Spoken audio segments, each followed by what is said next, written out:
Hello students, मेरा नाम ऋषभ अग्निहोत्री है और आज इस वीडियो में हम चर्चा करने वाले हैं 3 चीज़ों की। पिछला जो वीडियो बनाया मैंने उसमें अकाउंटिंग रेशियोज़ क्या हैं, अकाउंटिंग रेशियो से पहले समझा रेशियो का मतलब, फिर अकाउंटिंग रेशियोज़ का, उसके बाद हमने समझा कि रेशियो एनालिसिस किस चिड़िया का नाम है। इतना ही नहीं, हमने ये भी समझा कि ये अकाउंटिंग रेशियोज़ को एक्सप्रेस कैसे किया जाता है। इन सारी बातों के बाद मैंने आपसे वादा किया था कि रेशियो एनालिसिस की 3 चीज़ें यानी ऑब्जेक्टिव, एडवांटेजेस और लिमिटेशंस की भी बात करूंगा। तो आज का वीडियो हमारा इसी पर केंद्रित है। सबसे पहले बात करता हूं ऑब्जेक्टिव्स यानी उद्देश्य क्या है रेशियो एनालिसिस के। पहला उद्देश्य, to simplify accounting information. Accounting information को सरल और समझने योग्य बनाकर हमारे सामने प्रस्तुत करना ही इस रेशियो एनालिसिस का काम है। ध्यान दीजिए बच्चों, एनालिसिस करा ही इसलिए जाता है कि जो अकाउंटिंग इन्फॉर्मेशन हम फाइनेंशियल स्टेटमेंट्स में अच्छी तरीके से समझ नहीं पाते हैं तो हम उसको एनालाइज करें और अच्छे से समझ पाएँ। इसीलिए रेशियो एनालिसिस भी किया जाता है। Second point, to determine liquidity that is ability of firm to meet short term and long term financial obligations. Obligations यानी दायित्व, यानी कर्ज, यानी लाइबिलिटीज़। हमारे ऊपर जैसे जीवन में माता पिता का कर्ज होता है और हमें उसको चुकाना है, हमें उनके प्रति अपने कर्तव्य, अपने दायित्व निभाने हैं। ऐसे ही हर बिज़नेस की जिम्मेदारी है अपनी लाइबिलिटीज़ को चुकाना। अब बात ये आती है कि लाइबिलिटीज़ टाइम पे चुका भी पा रहे हैं कि नहीं। इसी पे ये रेशियो हमारी हेल्प करते हैं, ये जानने में मदद करते हैं, हमारे बिज़नेस फर्म्स को, हमारी कंपनीज़ को जानने में मदद करते हैं कि क्या वे इस कंडीशन में हैं कि अपनी शॉर्ट टर्म लाइबिलिटीज़ यानी छोटे समय की जो लाइबिलिटीज़ उसको चुका सकते हैं, या अपनी लॉन्ग टर्म लाइबिलिटीज़ और ऑब्लिगेशंस को चुकाने की कंडीशन में है या नहीं। इसको बताने का, इसको समझाने का काम हमें रेशियो एनालिसिस के थ्रू करना पड़ता है। यह हमें बताता है रेशियो एनालिसिस कि क्या हमारी फर्म इस पोजीशन में है या नहीं। आगे बढ़ता हूँ। To assess the operating efficiency of business. Efficiency, optimum utilisation of resources, आपने पढ़ा था, विद इन टाइम ख़त्म करना हर चीज़ को। वो एफिशिएंसी जो बिज़नेस स्टडीज़ में पढ़ी है, क्योंकि वो बिज़नेस की ही स्टडीज़, और ये रेशियो भी आप बिज़नेस की ही अकाउंटिंग के लिए कर रहे हैं, इसलिए इसके काम अलग अलग नहीं हैं। और अगर अलग अलग नहीं हैं तो वहाँ जो एफिशिएंसी हम जांचते थे वो यहाँ भी जांचनी ज़रूरी है। और अगर ज़रूरी है तो समझना है कि रेशियोज़ हमें क्वांटिटेटिवली या न्यूमेरिकली कुछ फॉर्मूलेज़ के थ्रू समझाता है कि क्या हमारा बिज़नेस एफिशिएंटली काम कर भी रहा है या नहीं, सही दिशा में काम कर रहा है कि नहीं। ये भी हमें जानने को मिलता है रेशियो एनालिसिस से। इस चैप्टर के अंत तक हम ये चीज़ें जानना सीखेंगे भी और समझेंगे भी। आइए आगे बढ़ता हूँ। To help in comparative analysis intra firm और इंटर फर्म। पिछले साल आपने पढ़ा था इंट्रा स्टेट और इंटर स्टेट। अगर आपको याद हो, accounting for goods and services tax, ये चैप्टर था क्लास 11th में। और इंट्रा और इंटर आपसे बेहतर अब कौन जान सकता है। फिर भी जो लोग नहीं समझ पाए अब समझे। फर्म, जब हम कंपैरिजन करते हैं, फर्म में किसी चीज़ को कंपेयर करते हैं तो वो इंट्रा फर्म होती है जब हम अपनी ही फर्म के पिछले सालों के, पिछले ईयर्स के प्रॉफिट्स को या पिछले ईयर्स के डेटा को कंपेयर करते हैं अपनी कंपनी के इस साल के प्रॉफिट या डेटा से। यानी सारा डेटा जो लिया जा रहा है पिछले सालों का या इस साल का, वो अपनी ही यानी एक ही कंपनी का है। और अगर वही कंपनी का डेटा यानी एक कंपनी का डेटा मैं दूसरी कंपनी के साथ कंपैरिजन करूं तो उसे कहूँगा इंटर। अपनी कंपनी का ही यानी एक ही कंपनी अपने ही डेटा को कंपेयर कर रही है, सिर्फ अपने पिछले साल या अपने ये पिछले ईयर्स की प्रॉफिट्स को या डेटास के साथ। तो अपनी फर्म, एक फर्म अपनी फर्म का कंपैरिजन करे, खुद की फर्म का इंटरनल कंपैरिजन, तो मैं इंट्रा कहूँगा उसको।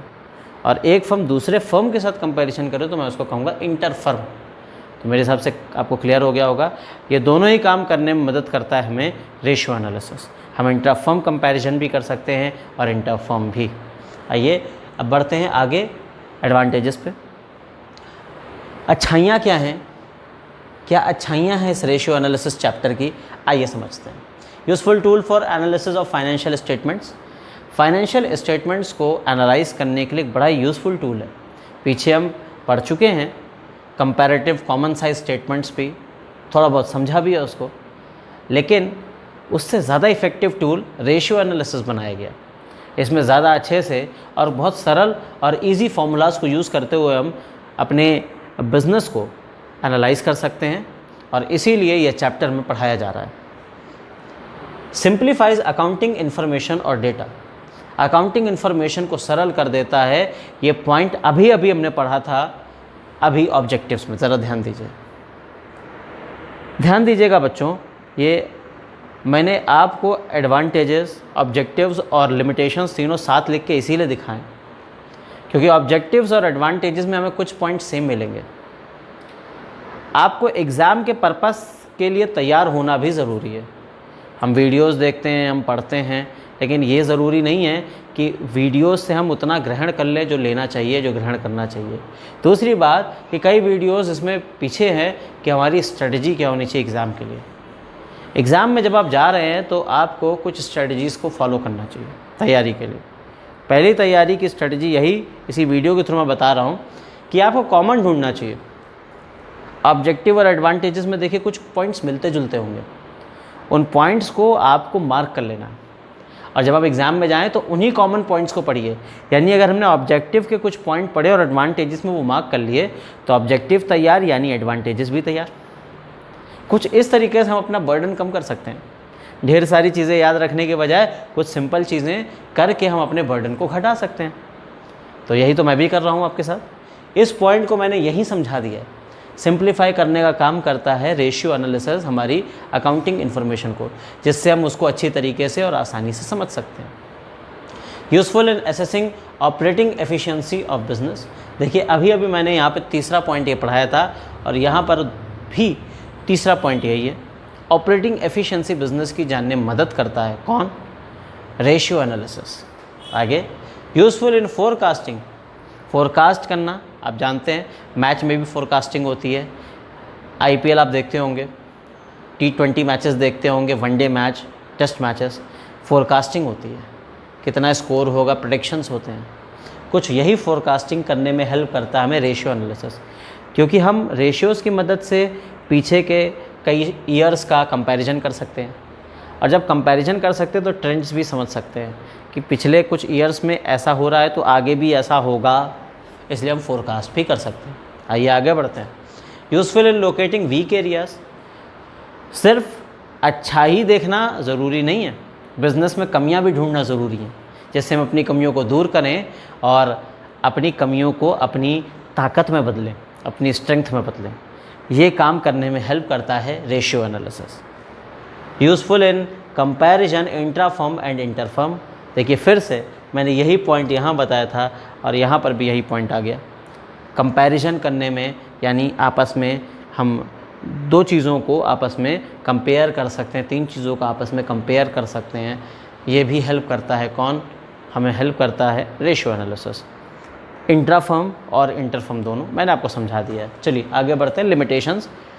हर चीज़ ज़रूरी नहीं अच्छी ही हो, हर चीज़ में अच्छाई है अगर तो बुराई भी कुछ ना कुछ होगी, ये हम सब सुनते आए हैं। यानी इस रेशियो एनालिसिस में भी कुछ कमियां ज़रूर होंगी। आइए उन कमियों को ढूंढते हैं और समझते हैं।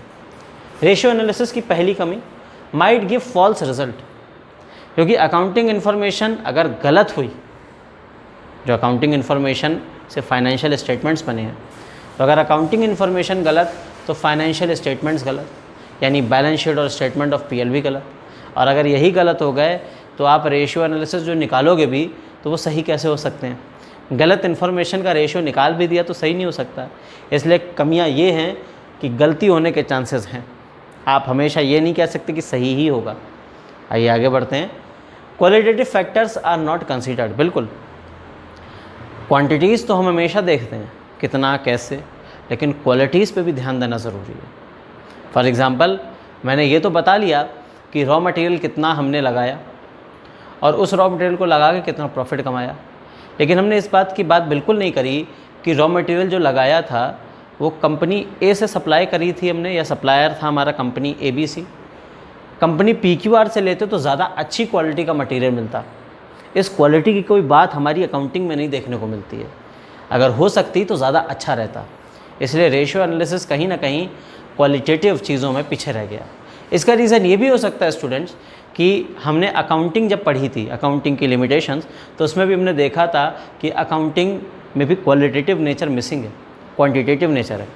और वही सारी चीज़ें ये रेशियो एनालिसिस भी लेके आया है, क्योंकि रेशियो एनालिसिस कुछ और नहीं, अकाउंटिंग रेशियोज़ का ही एनालिसिस है, अकाउंटिंग इन्फॉर्मेशन का ही एनालिसिस है। और इसलिए अगर अकाउंटिंग की कोई कमी है तो वो रेशियो एनालिसिस में भी दिखेगी ही। आगे बढ़ता हूँ। मे नॉट बी कंपेरेबल, ये कंपेरेबल कई बार नहीं होते हैं, कई बार तो हो जाते हैं लेकिन कई बार कंपेरेबल नहीं होते। सर अभी आपने कहा था कि कंपैरिजन कर सकते हैं, अब आप कह रहे हैं कंपैरिजन नहीं कर सकते हैं। इसको बहुत आराम से समझिए।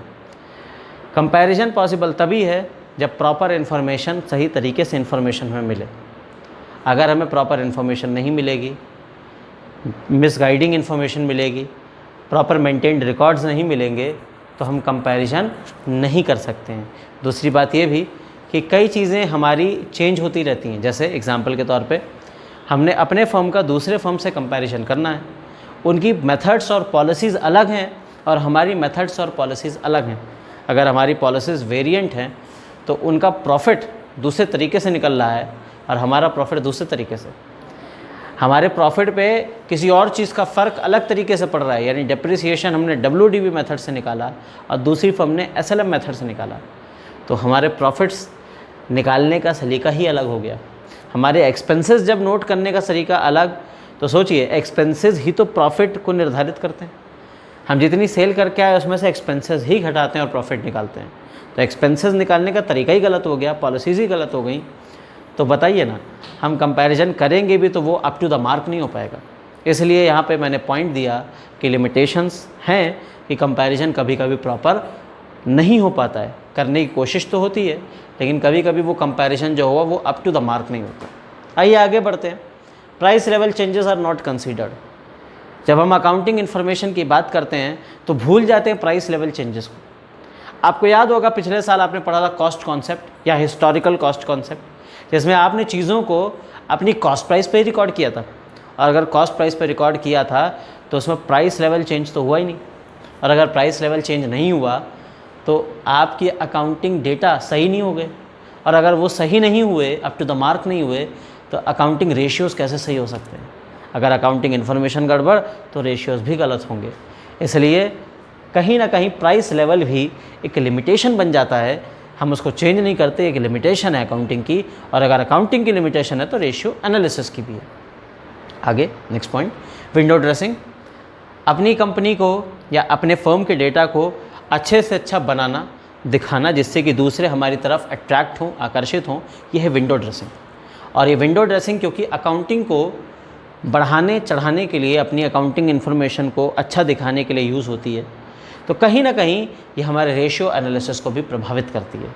इसलिए विंडो ड्रेसिंग अकाउंटिंग रेशियोज़ में भी पॉसिबल है, क्योंकि अकाउंटिंग में पॉसिबल है तो अकाउंटिंग रेशियोज़ में भी पॉसिबल है। और ये एक लिमिटेशन है, इसको हम चाह कर भी दूर नहीं कर सकते, लेकिन हाँ, हम बचना चाहें तो इन चीज़ों से सतर्क ज़रूर रह सकते हैं। इसीलिए आपको लिमिटेशंस पढ़ाई जा रही हैं कि जब भी आप किसी कंपनी में एक अकाउंटेंट बने और वहाँ का रेशियो एनालिसिस करें तो इन पॉइंट्स का ध्यान रख के करें।